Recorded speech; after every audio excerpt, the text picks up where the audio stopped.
Hello सांग मैंने जय जगन्नाथ वेलकम करुच्ची मोर गोटे न्यू ब्लॉग को।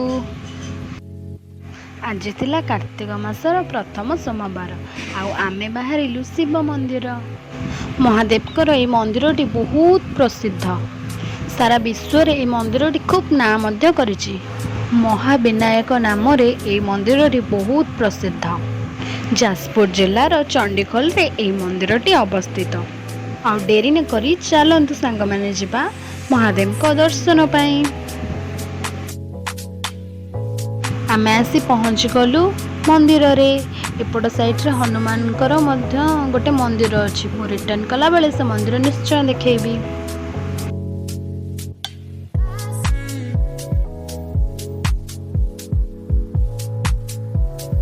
प्राकृतिक सौंदर्य भरिपूर्ण हेउजे मंदिरटी।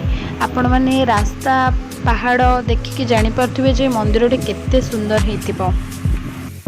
फाइनली आमे मंदिर रे पहुंची गलु। चलंतु महादेव को दर्शन करिबा।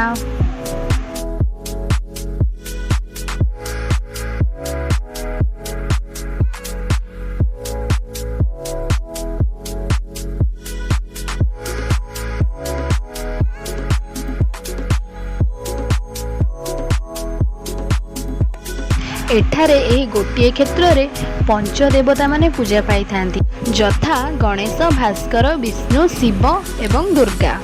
एठारे मुख्य हेउचंती श्री गणेश। यह हेउचे गणेशंकर क्षेत्र, सेथिपाई एही मंदिरटी महाविनायक नाम रे प्रसिद्ध अटे।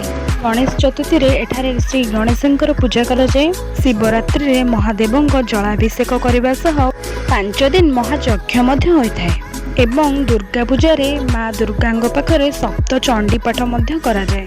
एहा सहित सांब दशमी रे सूर्य नारायणकर मध्य पूजा करा जाय। एहा छड़ा समस्त संक्रांति और पूर्णिमा रे एठारे पूजा सह बहुत गुडी उत्सव मध्य पालन करा जाय। एहा सहित श्रावण मास रे बहुत काउडिया मानकर मध्य एठारे भीड़ लागि रही थाए। कुहा जाय जे श्री गणेशंकर कटा मस्तक एहिटारे आविर्भाव होईछि एवं श्री गणेश यही स्थान रे जीवदान मध्य पाइथिले।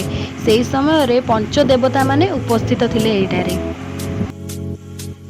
मंदिर दर्शन करने सहित मो सांग को भी दर्शन कर देइथिली। सेठु वार्तालाप सारी आमे फेरिथिलु तळकु। जेहेतु सेही समय रे पंचदेवादेवी माने उपस्थित थिले, सेथिपाई एहिटारे पंचदेवतांकु पूजा करा जाय।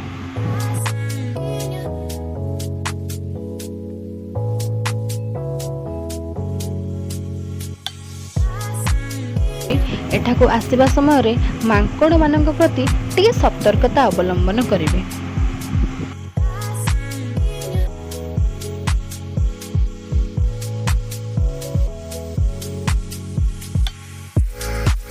मंदिर दर्शन सारी सेठारे थिबा पार्क को आमे माने जाइथिलु टिके बुलाबुली करबा पई।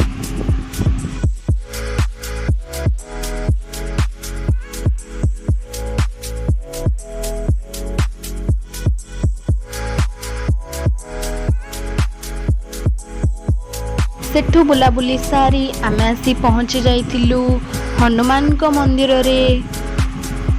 मंदिरटी देखिबा को बहुत सुंदर थिला। आसंतु जिबा देखिबा मंदिर।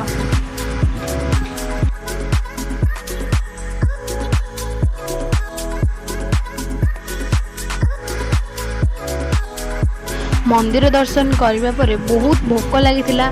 तापर आमे बिना प्याज रसुण रे तैयारी दहीबरा खाइथिलु।